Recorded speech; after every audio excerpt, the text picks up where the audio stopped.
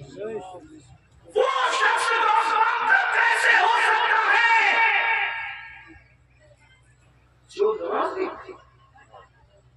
کیونکہ دوستان کہہ چکے کہ بے نمازی مرے گا سے مسلمان کی قبرستان میں دفن نہ ہوگا۔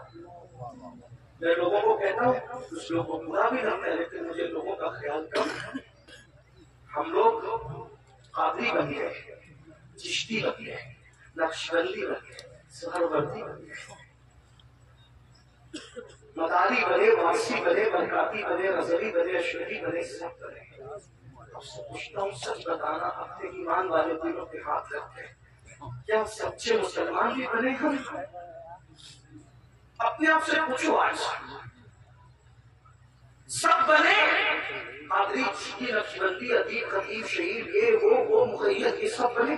سچے مسلمان بھی بنے؟ کہے تو کیسی بات کرتے آئے ہیں؟ ہم کیا مسلمان ہی؟ میں نے کہا میں آپ کے اسلام کا ممکن نہیں، لیکن پوچھو کیا سچے مسلمان بھی بنے؟ وہ کیوں؟ میں نے کہا اس لیے کہتا ہوں، اگر پیر ٹوپی دیں گے، ٹوپی دیں گے، اتنا سنبھال کے رکھتے ہو، میرے پیر کی ٹوپی، میرے پیر کا ماما، میرے پیر کا کرتا، میرے پیر کا جوتا، کیوں؟ اس نے دیا، پیر نے تحفے میں دیا، اور پیار اس سے کتنا ہے کہ قبر میں بھی لے جاؤں گا۔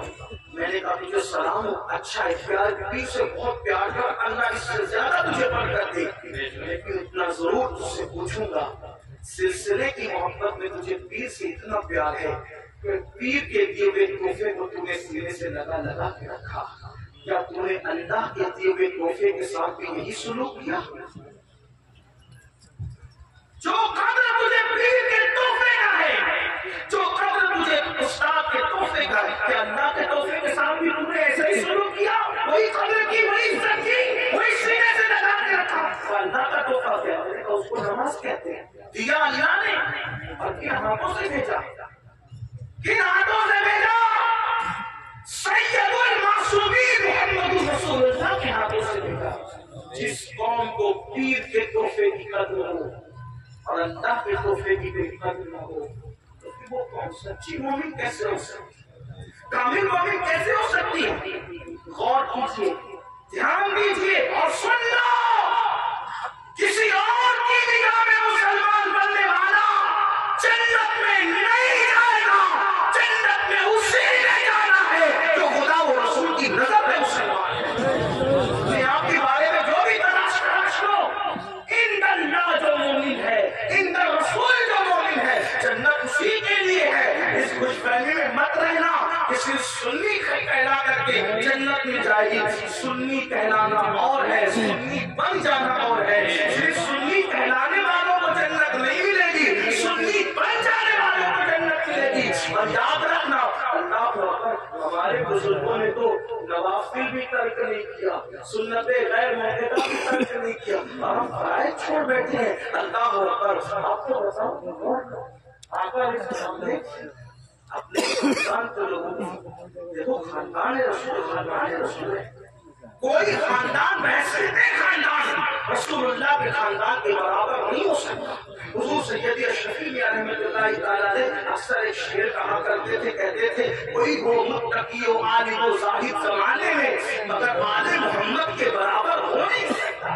آپ فرمایا کرتے ہیں، توجہ فرمائیں، خاندان نبوت، خاندان نبوت ہے، اور امام اہل سنت نبی کے خاندان کے بارے میں کہتے ہیں، آپ تطہیر سے جس میں پودے جمے، اس ریاضے میں جا کر کے لاکھ و سلام پورے خیر و رسول سے ہے، جن کا خمیر ان کی بے لوث قیمت پہ لاکھ و سلام، رسول اللہ کے خون سے جن کا خمیر بنا ہے، آپ تطہیر سے جس میں پودے جمے، وہ نبی کا خاندان۔ توجہ کریں، اس خاندان رسالت کو، رسالت ماں نے فرمایا، اے بنو ہاشم، عمل کرنا، عمل۔ توجہ کریں، اللہ کے رسول اپنے خاندان کے لوگوں کو کہے عمل کرنا، عمل۔ کہیں ایسا نہ ہو کہ لوگ عمل لائیں اور تم صرف نسب لاؤ۔ پھر آقا نے فرمایا، اے بنو ہاشم، جس کو عمل نے پیچھے کر دیا اس کو نسب کبھی آگے نہیں کر سکتا، اس لیے عمل کرنا۔ رسول اللہ کی اس نصیحت کو خاندان کے لوگوں نے کیسے سینے سے لگایا؟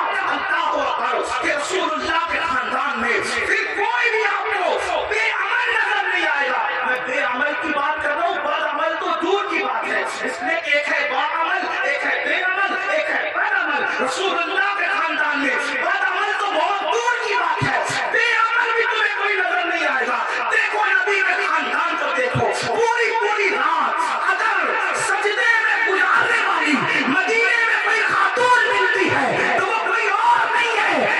نبی کی شہزادی سیدہ مخدومہ فاطمہ الزہرا کی ذات ہے، اور جب رات پوری ہوتی ہے تو نماز مکمل کر کے حسرت کے ساتھ سر کو سجدے سے اٹھا کے کہتی ہے اے اللہ تو نے رات اتنی چھوٹی بنایا کہ تیرے محبوب کی بیٹی فاطمہ دل کوئی کے سجدہ بھی نہ کر سکی، اللہ اکبر۔ اس کے بعد دیکھیں گھوڑے کی ایک زین پر ایک قدم رکھ کر دوسرے زین پر قدم رکھنے سے پہلے جو پورا قرآن مکمل کرتا ہے وہ کوئی اور نہیں ہے، وہ میرے نبی کے خاندان کا فرد، رسول اللہ کا بھائی حمزہ داماد پیغمبر خاتم ولایت فاتح خیبر ابو الحسنین مولا کائنات سیدنا علی کے مرتضیٰ کی ذات۔ اسی نے قرآن پڑھا، بابا قرآن پڑھتے ہیں گھوڑے کی زین پر ایک قدم رکھ کر دوسرا قدم رکھنے سے پہلے، اور شہزادوں کی کیا شان ہے، سر کٹنے کے بعد جو نیزے پہ قرآن پڑھتے ہیں وہ کسی اور خاندان کا فرد نہیں، وہ میرے نبی کا نواسا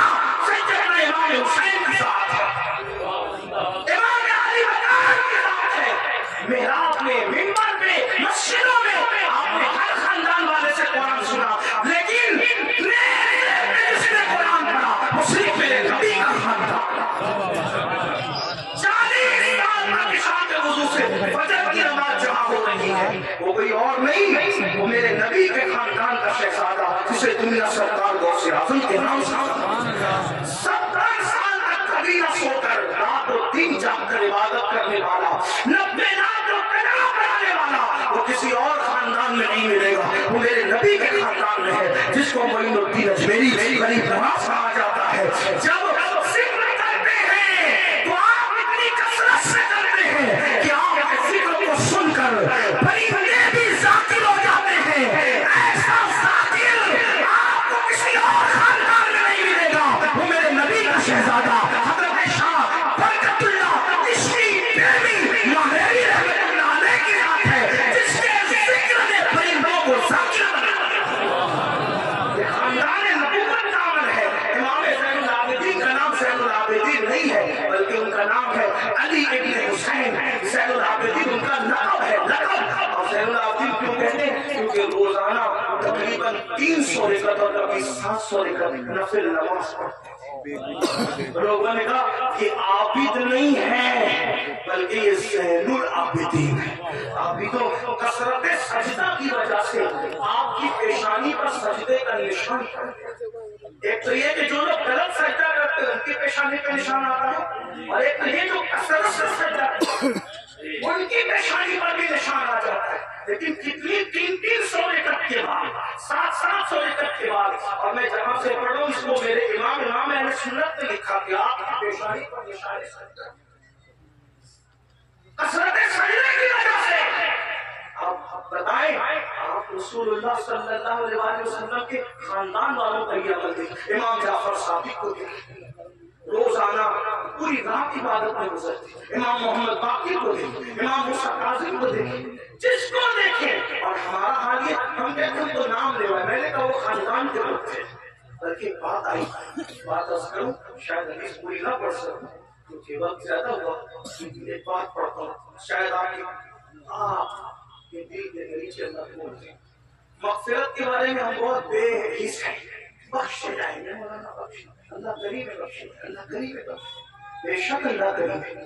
علامہ نقی علی خان امام المتکلمین لکھتے ہیں اپنی کتاب میں اللہ کو کریم جان کر گناہ پہ گناہ کر رہا ہے نا کہ اللہ کریم ہے بخش دے گا۔ فرماتے اللہ کو کریم جان کر گناہ کرنے والے اللہ کو قادر جان کر وہ زہر کیوں نہیں کھاتا؟